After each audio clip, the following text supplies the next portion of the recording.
간격 분리를 어떻게 해야 할까라는 이제 두 번째 시간이고요. 이 영상을 보기 전에 C7의 간격 분리는 어떻게 라는 영상을 먼저 시청하신 후에 이 영상을 시청하시면 좀 더 많은 도움이 될 것이라고 생각됩니다. 오늘은 저는 조종사가 아니라 관제사 입장으로 생각하도록 하겠습니다. 제가 만약에 관제사라면 들어오는 비행기들을 어떻게 관제할까라는 가정을 하고 한번 살펴보도록 하겠습니다. 이것은 어디까지나 다 맞다고 할 수는 없고요. 저도 내가 관제사로 일을 한다면이라는 가정을 하고 여러가지 경험을 했던 내용, 그리고 관제사들과 전화나 여러가지 매뉴얼을 보고 통했던 내용들을 기초로 그들의 입장에서 한번 생각해보는 시간을 갖도록 하겠습니다. 상대방을 이해하기 위해서는 가장 좋은 방법은 상대방 입장에서 나를 바라봤을 때 가장 이해할 수 있다고 할 수 있겠죠. 그래서 오늘은 관제사가 되어보도록 하겠습니다. 관제사 중에서도 어떤 관제사? 어프로치 관제사로 제가 생각을 한번 해보도록 하겠습니다. 제가 어프로치 관제를 하기 위해서는 지상의 레이더라는 장비를 저는 이용할 거고요. 이 어프로치 관제 레이더는 커버리지가 약 60마일의 레디우스를 갖고 있습니다. 공중으로도 더 위에 올라가 있겠죠. 이 공중에 더 올라가는 거는 약 한 2만 피트 정도가 된다고 생각을 하도록 하겠습니다.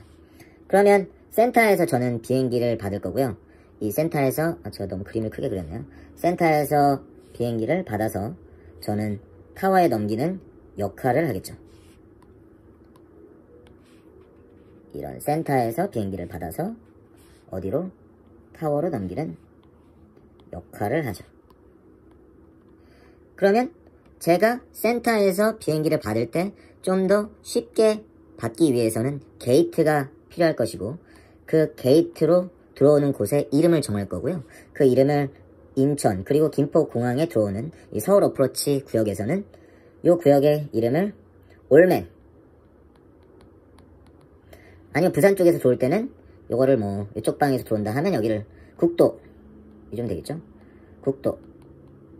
그리고 동쪽에서 들어온다 하면 이 이름을 레빗이라고 정하고요. 제주도, 만약에 제주 어프로치다 그러면 이 이름을 도톨. 이름만 바뀌지 이 원리는 똑같다고 볼 수 있습니다. 왜? 나는 센터와 일을 편하게 하기 위해서 이런 이름을 정했습니다. 올맨.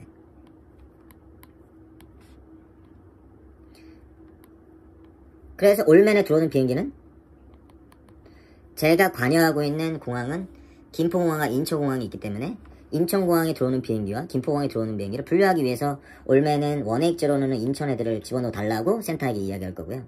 올맨의 원색 제로라고 센터에게 만들어서 나한테 넘겨줘라 하는 애들은 김포 들어오는 애들로 제가 관제하기 위해서 미리 센터와 협의를 해놓을 겁니다. 그러면 저는 일하기 편하겠죠. 인천으로 들어오는 애들은 항상 밑에서 올라오는 애들은 올맨의 180 고도로 올 것이고, 그리고 김포로 오는 애들은 160를 맞춰서 제 공간 안에 들어올 것이기 때문입니다. 그러면 잠시 제가 어프로치 관제사지만 센터 관제사의 입장으로 잠시 넘어가도록 하겠습니다. 그럼 센터 관제사는 파란색으로 제가 할게요. 센터 관제사는 어프로치 관제사와 약속했습니다. 어떻게? 올맨에 인천 들어가는 애는 180, 김포 들어가는 160를 만들어서 어프로치에 넘겨주기로 약속했죠. 그러면 먼저 180만 먼저 볼게요. 그러면 인천 들어가는 비행기가 있다. 그래서 제가 이제 말합니다. 디센 180 by 올맨이라고 얘기하겠죠. 왜? 얘는 인천 들어가는 애기 때문에 어프로치 관제사와 사전에 올맨의 180에 꽂아주기로 약속을 했기 때문에 이 조종사에게 이야기를 합니다. 그럼 조종사는 여러가지 모드를 활용해서 본인이 사용하는 모드로 이 올맨의 180를 맞춰 들어가게 됩니다. 그러면 센터 관제사는 올맨에 넘어가기 전에 어프로치 관제사로 컨택하라고 이 조종사에게 이야기를 합니다. 그럼 요때 조종사는 어프로치 관제사에 넘어오죠. 조종사는 이곳에 있습니다. 이곳에 조종사가 올맨 요 근방에 왔을 때 어프로치 관제사에게 오는데, 이때 참 여러가지 콜아웃이 나옵니다. 물론 현재는 항공기 콜사인과 아이덴트만 하기로 협의가 되어 있고 절차가 바뀐 상태입니다. 그래서 우리는 올맨이 아니라 제주인 도톨이라고 바꿔서 이야기해보도록 하겠습니다. 도톨 160 플랄레 160 바이 도톨이라고 제주 어프로치가 줬고요. 죄송합니다. 인천 센터가 줬고요. 제주 어프로치로 컨택하라고 했습니다. 이때 조종사는 descend 160 by total information 뭐 알파 이렇게 콜하죠. 그런데 가끔씩 이런 조종사들이 있습니다. 어떤 조종사? 이 앞에 뭘 붙인다? confirm 이라고 붙입니다. confirm. 왜? 아직 도톨에 도달하지 않았기 때문에 도톨에 도착하기 전이니 센터에서 받은 160 도톨을 맞춰서 내려가야 하니 라는 콜이죠. 요 콜. 요 콜이 굉장히 많이 들릴 때도 있고 안 들릴 때도 있는데 이 콜을 하는 이유는 클리어런스를 센터에서 받은 클리어런스를 도톨 도착하기 전이기 때문에 관제 기간이 바뀌는데 이 내가 받은 클리어런스가 다른 관제 기간에서 지켜야 하니 라는 바이올레이션을 하지 않기 위한 콜인데 사실 틀린 거는 아니지만 관제사 입장에서 보면 굉장히 이 공간에 대한 이해가 없음을 알 수 있습니다. 왜냐하면 센터에서 160 도톨이라고 준 이유가 이제 너희는 어프로치 공간 안으로 들어가라 라고 이야기를 한 것인데 이 조종사가 어프로치에다가 야 나 160를 끝까지 맞춰서 너 공간 안에 들어가야 하니 라고 허락을 받고 물어보는 내용인 거죠. 사실은 뭐 해도 됩니다만 불필요한 콜이다 라는 걸 알 수 있습니다. 그것보다는 본인의 어프로치 관제사가 나의 아이덴트를 빨리 할 수 있도록 내가 패싱하는 고도나 혹은 클리어런스 받은 고도도 좋습니다. 160로 그리고 내 위치 정도를 말해주는 게 더 관제사와의 의사소통에 있어서 효율적인 거죠. 왜냐하면 도톨뿐만이 아니라 다른 데서도 비행기들이 들어올 수 있기 때문에 내가 들어오는 레터럴과 버티칼을 얘기해줘서 관제사에게 빠르게 나를 레이더 컨택 될 수 있도록 도와주는 ATC가 더 효율적이고 더 바람직하다라고 할 수 있습니다. 제가 분명히 말했습니다. 컨펌 하는 게 나쁘고 틀렸다는 말은 전혀 아니지만 이 공간에 대한 우리가 이해를 하면 굳이 컨펌 160 바이 도톨이란 콜은 무의미하다는 거죠. 왜냐하면 얘네는 항상 160, 얘네라고 해서 죄송합니다. 관제사들은 항상 160 혹은 180 바이 올맨으로 서로 간에 넘겨주기로 약속한 포인트이기 때문입니다. 심지어는 컨펌 160 바이 도톨 한 후에 어프로치가 여기 있는 비행기를 디센 120라고 12000이라고 내려가라고 하지만 이때도 조종사가 바이올레이션을 걱정한 나머지 이때도 또 물어봅니다. 뭐라고? confirm by 디센 160 by all total이라고 또 물어보죠. 얘를 또 지켜야 되냐라고 물어보는 거죠. 1000 야 너네 내 공간 안에서 내려가도 돼 라고 말했는데 이 센터와의 넘겨주는 걸 위해 만든 요것도 지켜야 되니 라고 물어보는 거죠. 네, 이거는 바이올레이션을 하지 않기 위해서 너무나 집중한 나머지 공간에 대한 이해가 전혀 하지 않고 있다라고 말을 할 수가 있습니다. 물론 다시 한번 말씀드리지만 본인이 이제 버티컬과 관련된 부분을 방금까지 살펴봤고 그럼 이제 레터럴과 관련된 간격 분리를 한번 보도록 할게요. 센터에서 비행기를 우리는 받았고요. 이 받을 때 센터에게 말합니다. 야 센터야 비행기를 보낼 때 10마일 간격으로 만들어서 보내줘 라고 오늘 저는 어프로치 컨트롤이기 때문에 센터에 야 올맨에 넘겨주기 전에 앞에하고 뒤에하고 10마일로 벌려줘 라고 부탁을 했습니다. 그러면 10마일 간격으로 비행기는 들어올 거고요. 저는 왜 센터에 10마일 간격으로 보내줘 라고 이야기를 했냐면 제가 타워와 약속을 했기 때문입니다. 타워에게 어떤 약속을 했냐면 타워에게 넘겨주기 전까지 인천은 2분에 한 대씩 비행기가 내리기 때문에 5마일을 앞에와 뒤에 비행기를 5마일로 만들어서 내가 너에게 줄게 하고 인천의 타워와 약속한 사항이기 때문에 이 5마일 때문에 지금 여기는 속도가 많기 때문에 10마일로 보내달라고 타워에게 이야기했습니다. 여기 만약에 트래픽이 더 많고 막 난리가 났다면 저는 타워에게 죄송합니다. 센터에게 다시 전화를 해서 야 10마일 야 나 너무 지금 힘들다.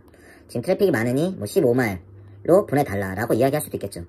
그런데 오늘은 그냥 노멀이라고 생각했을 때 앞에 뒤에를 10마일로 보내달라 이렇게 이야기를 했습니다. 그러면 이 10마일 받은 트래픽을 저는 타워에 넘기기 전까지 5마일을 만들 겁니다. 그런데 조종사는 보통 이 구간 내에서 크게 속도를 약 2번 바꾸는데요. 언제 바꾸냐면 하이스피드에서 약 1000피트 때 바꾸고요. 250나트로. 그리고 언제 한 번 또 바꾸나? 250에서 요 사이에서 플랩서 스피드를 낼 때 약 5나트의 큰 속도 변화를 갖게 됩니다. 그래서 자연스럽게 이 10마일에 있던 트래픽은 5마일로 줄어들면서 타워에 넘기는 과정을 제가 이 구역에서 하게 됩니다. 그런데 이거는 이상적인 그림이고요. 제가 더 힘든 이유는 갑자기 국도에서도 비행기가 들어오고 레빗에서도 비행기가 들어왔을 때는 이 트래픽 사이에 또 집어넣기도 하고 얘도 집어넣기도 하고 하기 때문에 어쨌든 이 공간 안에서 간격 분리를 이용해서 10마일에 들어왔던 비행기를 5마일로 만드는 역할을 제가 하게 됩니다. 요 일을 하게 되는 게 가장 핵심입니다. 여기서 받는 건 제가 말씀드렸고, 그러면 이 간격 분리를 하는 데 있어서 어프로치가, 저는 어프로치니까 조종사에게 지시할 수 있는 방법이 있습니다. 들어온 트래픽을 간격 분리하기 위해서 할 수 있는 방법. 첫 번째, 가장 쉬운 건 헤딩을 돌려서 움직이게 하는 거죠. 헤딩. 그리고 속도를 지시할 수 있습니다. 앞에 들어오는 애와 좁아지거나 너무 멀어지면 속도를 늘려라, 줄여라 해서 할 수 있는 거죠.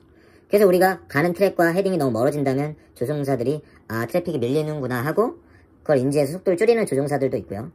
아, 속도를 줄여라 하면 아, 앞에와 우리가 가까워졌구나 라고 인지하는 조종사들이 있죠. 다음 세 번째, 어떤 방법이 있냐? 고도를 내리지 않는 겁니다. 밑에 고도로 내리지 않고 위에서 그냥 놔두는 거죠. 최후에 앞에 비행기와 따라오는 비행기가 너무나 가까워지면 이 뒤에 따라오는 비행기를 디센을 시키지 않고 이 아래 비행기를 내린 후에 어느 정도 고도 분리가 되면 그때 고도나 속도나 헤딩을 주고 분리하는 이 세 가지 방법을 사용하게 됩니다.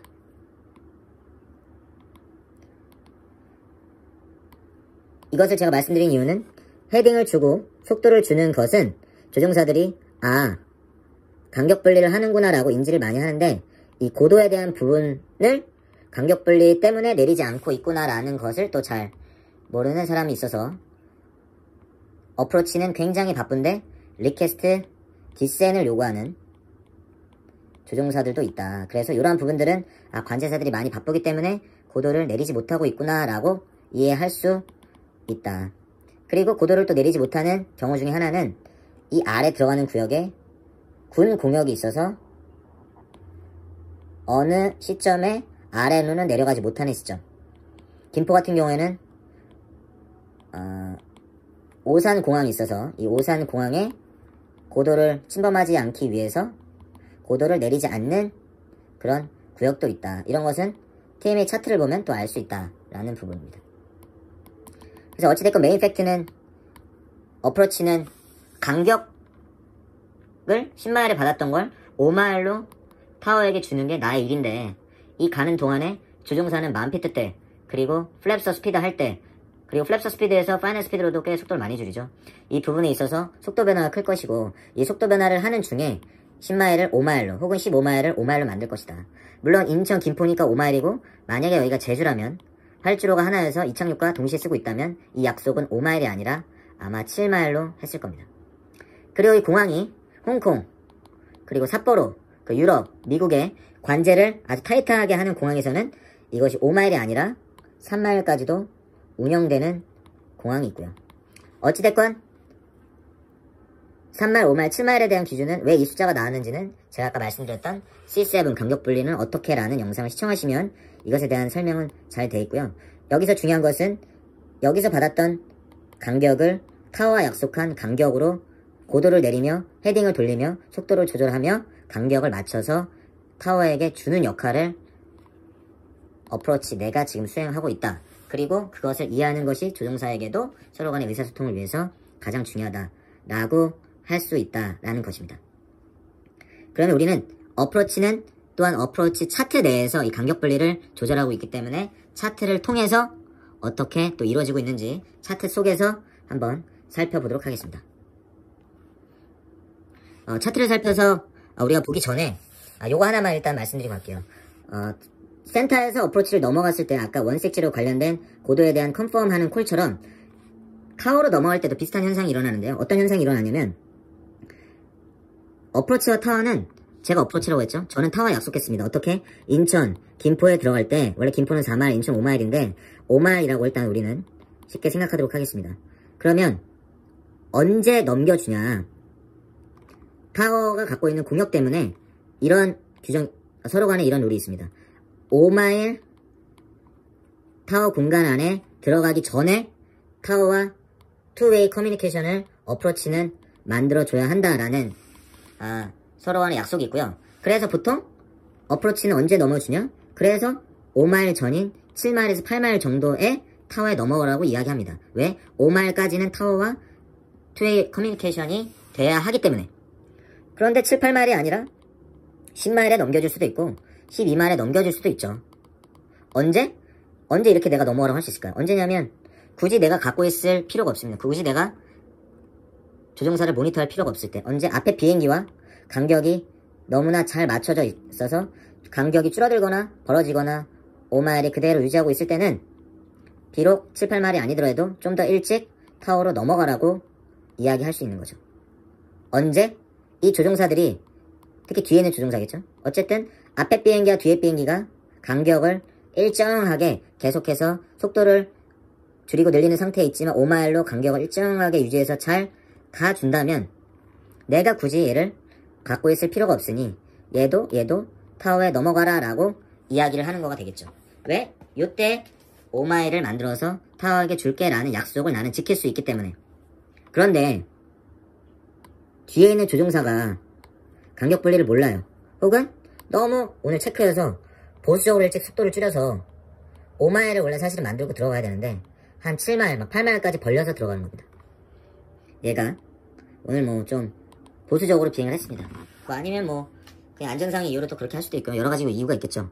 어찌됐건 간격이 일찍 속도를 줄여서 간격이 너무 벌어졌습니다. 그러면 어프로치 관제사의 입장에서는 얘가 어디까지? 2마일까지 땡겨줘야 뒤에 애들을 빨리빨리 내리게 할 수 있으니 이 초록색 비행기가 타워에 넘어가기 전까지 어차피 나는 5마일을 만들어줄 수 있으니 얘가 여기까지 좀 땡겨줬으면 좋겠죠.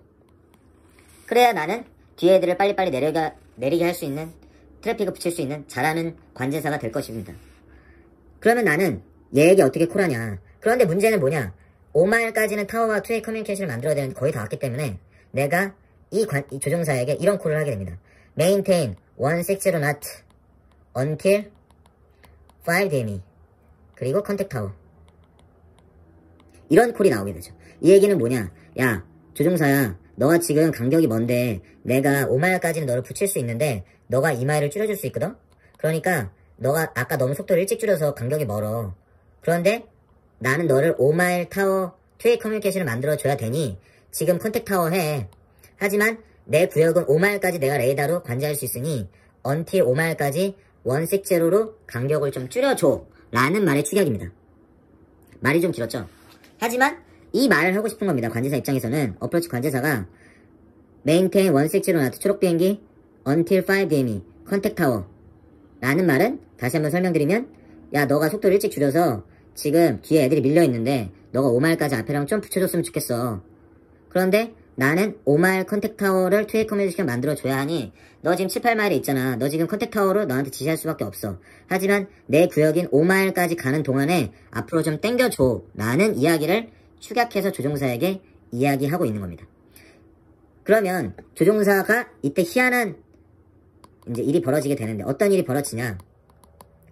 6마일이면 거의 이제 1000피트 스테빌라이즈 조건에 거의 다 가까운 이제 상황이 죄송합니다. 5마일 160로 나뜨기 때문에 5마일이면 약 1500피트일 거고 모든 항공사에서 인스트루먼트 어프로치 할 때는 1000피트 스테빌라이즈 조건을 만족해야 하는데 이때 플랩스, 파이널 플랩스 뭐 30 속도, 737 같은 경우는 30 속도에 175나트의 윈드 팁을 하면 거스트가 불구하면 이 속도가 가까워지기 때문에 플래카드 리미트 속도를 넘어가거나 하는 경우가 생기기 때문에 조종사는 이제 고민하게 되죠. 아 이거를 속도를 줄여야 하나 아니면 관제사의 지시에 따라 맞춰줘야 하나 라는 겁니다. 그런데 본인이 이런 기재와 항공기의 안전과 관련된 사항이 걸린다면 그럼 속도를 그냥 줄이시면 됩니다. 왜냐하면 이것은 어디까지나 관제사가 넘어가기 직전에 조종사에게 야 너 좀 붙여줘 라고 부탁하는 상황이기 때문에.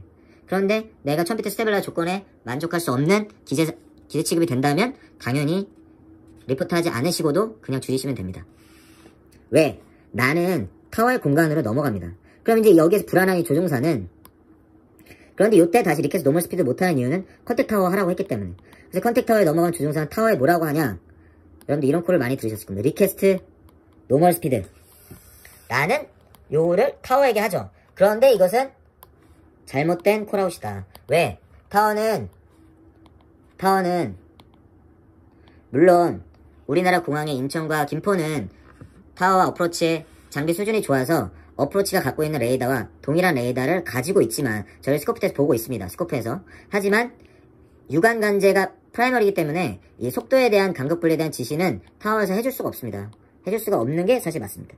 그래서 리퀘스트 노멀 스피드 하면 타워는 분명 노멀 스피드 하라고 말을 할 것입니다. 이것도 공간에 대한 이해가 조종사가 부족하기 때문에 권한을 갖지 않고 있는 타워에 리퀘스트 노멀 스피드 하는 거다라는 거죠. 바이올레이션을 하지 않기 위해서 해당 관제기관이 아닌 곳에 권한을 갖지 않고 있는 관제기관에 내가 요구하고 있는 것이다. 아까 그래서 어프로치가 왜 이 콜을 나에게 했냐 라는 걸 이해한다면 이런 부분들이 해소될 수 있다라는 것을 알 수가 있죠. 그럼 제가 이런 걸 말하면 이렇게 말하시는 분들이 있어요. 보통 야 근거가 뭐냐, 그렇게 하면 네가 책임질 거냐 라는 부분인데, 이것이 어떻게 보면 또 가장 중요할 수가 있겠죠. 그것이 불안하시면 제가 틀렸다고는 안 했죠. 타워에 계속해서 리퀘스트 노멀 스피드 하시면 됩니다. 이게 틀린 건 아니지만 맞다고도 할 수 없다, 바람직하진 않다 라는 거죠. 왜? 관제사들은 이 공간에 대한 이해로 일을 하기 때문에. 그리고 이 공간에 대한 이해가 왜 중요하냐, 관제사들도 이 관제사와 이 관제사는 각각 다른 소속의 다른 공간 안에서 일을 하고 있습니다. 그래서 사이에 약속을 한 거고요. 물론 한 라인으로 연결을 하지만, 그리고 이 사이에 약속을 합니다. 물론 한 라인으로 연결을 하지만 이 약속을 지키기 위해서 이런 간격 분리를 했던 거고요. 이 약속을 지키기 위해서 이 게이트에 간격 분리를 했던 겁니다. 그래서 김포에 몇 마일에 몇 나트까지 유지하라라고 어프로치 차트에 명시되어 있는 이유도, 다른 공항도 이런 것들이 많죠. 왜? 에어버스 비행기가 파이널에서 너무 급속히 속도를 줄여 뒤에 보잉 비행기들이 많이 밀리기 때문에, 특히 김포공항에서. 그래서 김포공항에 들어갈 때 몇 마일까지 몇 나트를 맞춰줘라라는 속도 제한사항이 사실은 있는 거죠. 그런데 이 속도 제한사항은 정말 1나트까지 다 지키면서 사실은 앞에 트래픽과의 관계를 보지 않는다면 사실은 이 관계를 위해서 만든 절차이기 때문에 그것은 바람직하지 않다라는 부분을 언급한 것이 되겠습니다.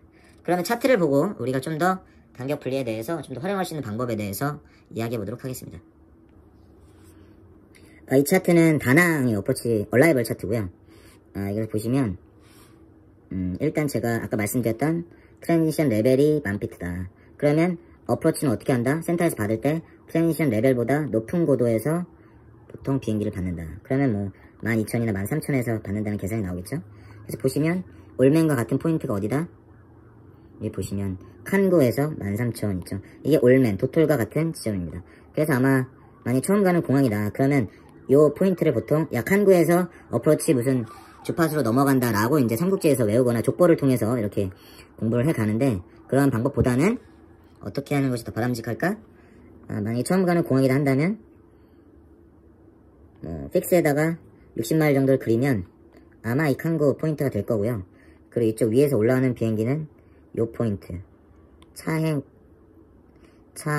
차희온가요? 아무튼 요 포인트가 될 겁니다. 그래서 요 포인트에 대한 이름을 다 정해놓은 겁니다. 여기가 올맨이 되겠고 여기 국도 정도 되겠죠. 그렇게 해석하면 되겠습니다. 어찌됐건 트랜지션 레벨보다 높은 고도에서 받아서 어프로치에서 이제 알티미터 세팅 값을 아래로 더 내린다. 그러면 칸구에서 받은 비행기를 이렇게 내릴 텐데 이렇게 해서 이렇게 들어가겠죠. 그런데 활주로가 몇 개다? 하나다.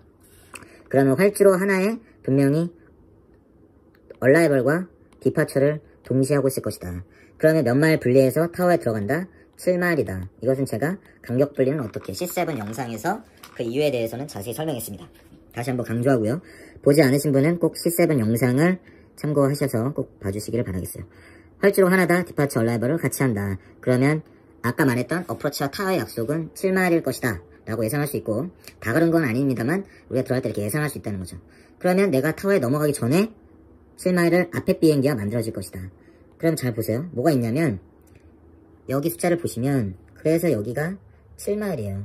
왜냐, 이 비행기 저희는 이렇게 해서 이렇게 들어가든가 아니면 여기서 분명 이렇게 내려가라고 할 거예요. 그러면 어떻게 예상할 수 있냐? 이런 공간을 만들어 놨다는 건 밑에서 올라오는 비행기가 있다는 얘기고요. 밑에서 올라오는 비행기가 있을 때 나를 바로 찔러주지 않고 밑으로 내려가게 하는 거죠. 밑으로 내려가게. 그러면 올라오는 애와 나와 평행하게 되는데 이 평행한 공간이 7마일이 되겠죠? 이 7마일이 관제사가 활용할 수 있습니다. 또한 조종사는 미리 알고 가면 편합니다. 타워에 넘어가는 마일이 7마일인데 내가 내려갈 때 얘가 올라간다. 어빔이 되면 보통 헤딩을 줍니다. 어빔이 되면. 이 트래픽이 어빔이 됐는데도 헤딩을 주지 않는다? 그러면 다음 트래픽이 지나가고 어빔이 되면 분명히 헤딩을 줄 겁니다. 왜 어빔이 되면 헤딩을 주냐? 어빔이 되면 차트에 갖고 있는 7마일을 관제사가 활용해서 관제를 할 수 있기 때문에. 이 7마일은 뭐다? 어빔이 됐을 때 나를 주면 얘와 내가 7마일이 된다. 내려가서 이 다음 거와 어빔 됐을 때 돌리면 얘와 내가 7마일이 되겠죠. 앞에 비행기로. 그런데 만약에 밑에서 오는 비행기가 없다? 그러면 보통 여기서 이렇게 찔러주게 되는 거죠. 그래서 여기서 말씀드리고 싶은 내용은 아까 말했던 트랜지션 레벨 위에서 고도를 받았고요. 그래서 알 수 있고 여기는 여기 올맨 국도와 같은 지점이다. 그리고 활주로는 하나다. 어프로치와 디파처를 동시에 할 것이다. 약 7마일로 분리돼서 타워에 넘어갈 거다. 그럼 내가 이렇게 내려올 때 찔러줄 때는 밑에 비행기가 내려오지 않거나 멀리서 올 때 아마 찔러줄 것이고, 그리고 나를 밑으로 내려갈 때는 찔러주지 않고 follow, star라고 한다면 나는 뭐 해야 되냐? 밑에서 올라오는 애가 어디 있는지를 알아야 된다라는 겁니다. 밑에서 오는 애를 ND의 티카스를 보고 어디쯤 왔는지를 보고 만약에 내려가는 중에 밑에 애가 이쯤 지나간다면 아마 여기까지 가지 않고 이렇게 가라고 이야기를 분명히 할 것입니다. 그러면 왜? 앞에 비행기와 내가 7마일이 된다. 그리고 이곳에서 얘와 내가 7마일로 넘어갈 것이다. 그러면 내가 가는 중간에도 이 맥시멈 속도는 당연히 지켜야겠지만 가면서도 얘가 파이널의 속도를 줄이게 쭉쭉 줄인다면 저도 줄여서 7마일을 만들어 가는 게 사실 좋다. 왜? 그렇게 하지 않는다면 분명 어프로치는 나에게 속도 지시를 내릴 가능성이 많다 라고 해석할 수 있습니다. 다음 코타키나 발로고요.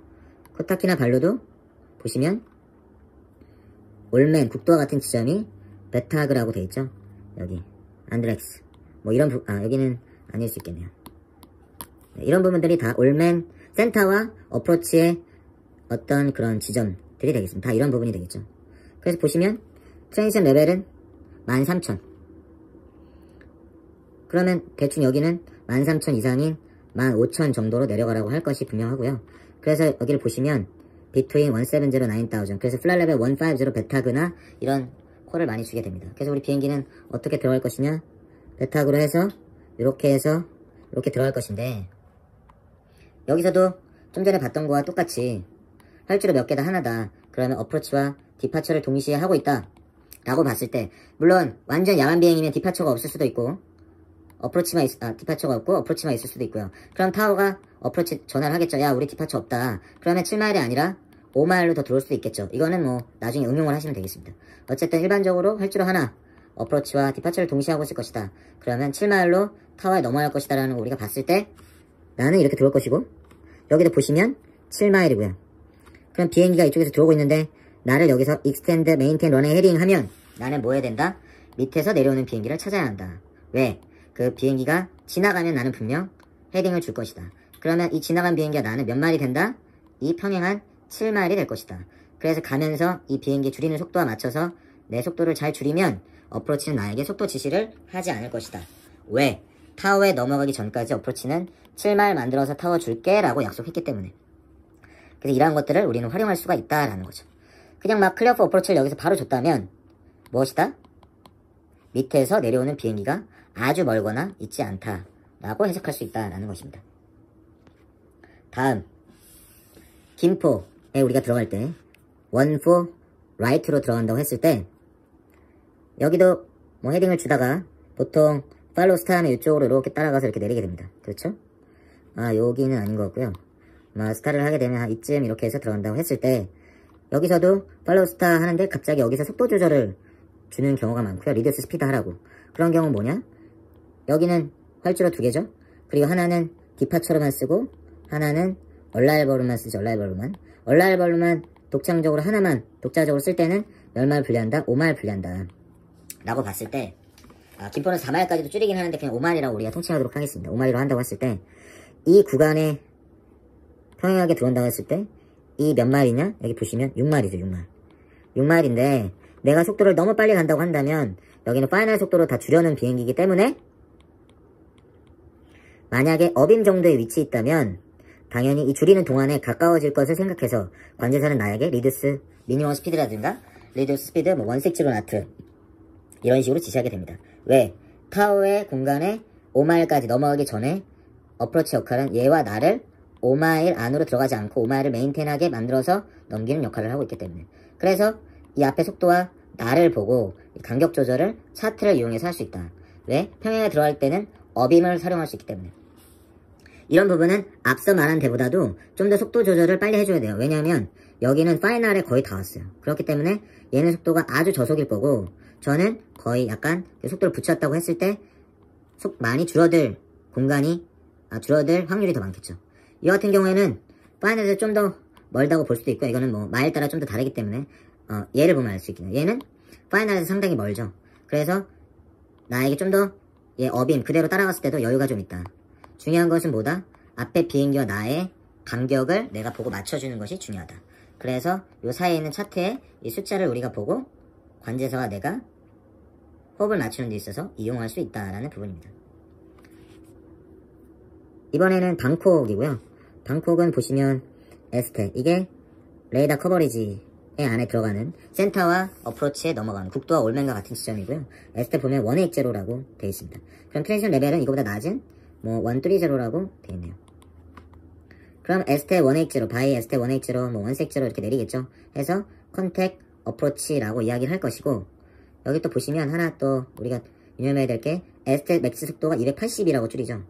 그리고 이 레이더 커버리지 안에 동시에 들어오는 비행기들을 돈니가 있죠. 여기는 뭐 국도라고 또 볼 수가 있고 여기 280이죠. 그리고 아래에서 들어오는 비행기도 280. 보면 방콕 수완나폼의 공항에 들어가는 비행기는 세 군데로 들어갑니다. 북쪽에서 오는 애는 일로, 그리고 동쪽에서 오는 애는 일로, 그리고 남쪽, 서쪽에서 오는 애는 일로 들어가죠. 그래서 얘는 일로 다 모이고요. 얘도 일로 다 모이고, 얘는 일로 다 모여서 들어가게 됩니다. 다 모여서 들어가는 애들 같은 공간 레이더 커버리지 안에 들어갈 때 280으로 줄이게끔 세팅한 거죠. 왜? 같은 속도로 들어오면 관제하기 어프로치가 편하기 때문에. 그래서 센터에서 어프로치 넘어가기 전에 속도까지 줄여놓게 한 것입니다. 어프로치 관제를 편하게 하기 위해서. 그 280으로 들어온 비행기가 여기를 보시면 가까워짐에 따라서 같은 레디우스 안에서 또 얘와 얘가 만나는 지점에서는 250으로 줄이게 되고요. 얘도 이쯤 오면 250으로 줄이게 됩니다. 그래서 뭐냐? 얘와 얘 아래 둘은 280에 왔다가 모이면서 250으로 만나죠. 그래서 일로 모여서 다 250으로 가고요. 얘는 다시 280에서 한 군데에서만 오니까 250으로 줄여서 들어오게 됩니다. 얘와 얘 같은 거리에서 들어오게 됩니다. 그래서 어디서 만나냐? 얘와 얘는 여기서 만나고요. 얘는 또 220 이하로 줄이게 됩니다. 다 뭐다? 간격 분리를 위해서 같은 공간 안에 같은 거리에 속도를 갖게끔 해서 관제를 원활하게 하기 위한 것이다. 그래서 하나는 아래에서 올라오고요. 하나는 위에서 내려오는데 이때 아까 똑같이 활용할 수 있습니다. 7마일이죠. 그런데 활주로는 2개고 얼라이벌 하나, 디파처 하나 분명히 쓸 것이고요. 이건 ATS를 보시면 알 수 있고요. 하나를 얼라이벌로 쓴다고 한다면 하나를 얼라이벌만 쓴다고 한다면 몇 마일로 내리냐? 5마일로 간격 분리해서 타워로 넘어갈 것이다 라는 것을 알 수 있습니다. 그런데 활주로가 2개이지만 여기서 하나만 더 가르쳐드리면 활주로가 2개이지만 하나는 얼라이벌만 쓰고 하나는 디파처 얼라이벌 동시에 쓰죠. 그런데 내가 만약에 랜딩 활주로가 얘다. 그러면 활주로가 2개이지만 7마일로 간격 분리해서 타워로 넘어갈 겁니다. 활주로의 개수가 중요한 게 아니라 얼라이벌, 도착 활주로로 하나를 단독적으로 쓰냐에 따라서 5마일이냐 7마일이냐를 생각하는 것이 더 맞다라고 할 수 있습니다. 활주로가 2개이지만 다시 저는 얘로 내리는데 원라인 라이트로 내릴 건데 얘를 얼라이벌과 디파처로 동시에 ATS 쓰고 있다. 그러면 7마일로 아마 넘길 겁니다. 그래야 하나 뜨고 하나 내리고 할 수 있기 때문에. 그리고 활주로가 하나이지만 예를 들면 활주로 하나이지만 디파처가 새벽이 없기 때문에 얼라이벌로만 도착으로만 활용한다면 얘도 원래는 7마일이지만 5마일까지 줄여서 내릴 수 있다. 이거는 전에 또 말씀드렸고요. 이렇게 응용을 하시면 됩니다. 그래서 7마일인데 어쨌든 하나는 도착으로만 써서 5마일로 내린다 한다면 7마일을 5마일로 만들 것이고, 그래서 얘를 돌려 이렇게 오는데 이 구간에서 분명 뭘 많이 할 거다? 속도와 헤딩을 많이 지시하겠구나. 왜? 얘와 거리가 다르기 때문에 이걸 좁히는 과정이 있어서 헤딩과 속도를 많이 지시하겠구나. 그래서 여러분 들어왔을 때 보면 여기서 항상 헤딩 속도를 계속 주게 됩니다. 고도는 레이더 벡터링 미니멈이 낮기 때문에 2000까지 쭉 내리는데 속도와 헤딩을 이곳에서 아주 많이 지시하는 것을 알 수가 있습니다. 또한 여기서 마찬가지로 나를 이쪽으로 가지 않고 내려가게 한다면 나는 뭘 봐야 되냐? 올라오는 애가 있구나. 그래서 올라오는 애가 지나가면 나를 돌게 하면 얘와 나는 7마일이 될 것이고, 가면서 내릴 때 5마일로 줄이는 과정을 관제사는 할 거고, 나는 앞에 트래픽을 보며 물론 관제사가 지시한 속도를 따르겠지만 이래서 나를 줄이고 있구나, 이래서 헤딩을 돌리고 있구나 하고 나도 컨펌과 모니터링을 할 수 있다 라는 부분이 되겠습니다. 차트를 보고 여기까지 설명을 드렸고요. 이것은 어디까지나 저의 경험과 그리고 관제사가 운영하고 있는 약간의 매뉴얼, 그리고 관제사들과의 통화를 통해서 제가 알게 된 사항이고요. 이것을 맞다 틀리다의 관점으로 너무 바라보지 마시고요. 이렇게 관제사 입장에서 생각해보는 시간을 가짐으로써 관제사의 업무를 조금이나마 이해할 수 있고, 그리고 우리가 비행하는 데 있어서 관제사와 같이 호흡을 하는 데 있어서 그들의 의도를 빨리 이해할 수 있기 위해서 이와 같은 우리 생각의 전환을 하고자 이런 영상을 만들게 됐고요. 여러분들에게 조금이나마 도움이 됐으면 하는 바람입니다. 다음 컨텐츠에서는 좀 더 유익한 내용으로 함께 할 수 있도록 하겠습니다. 고맙습니다.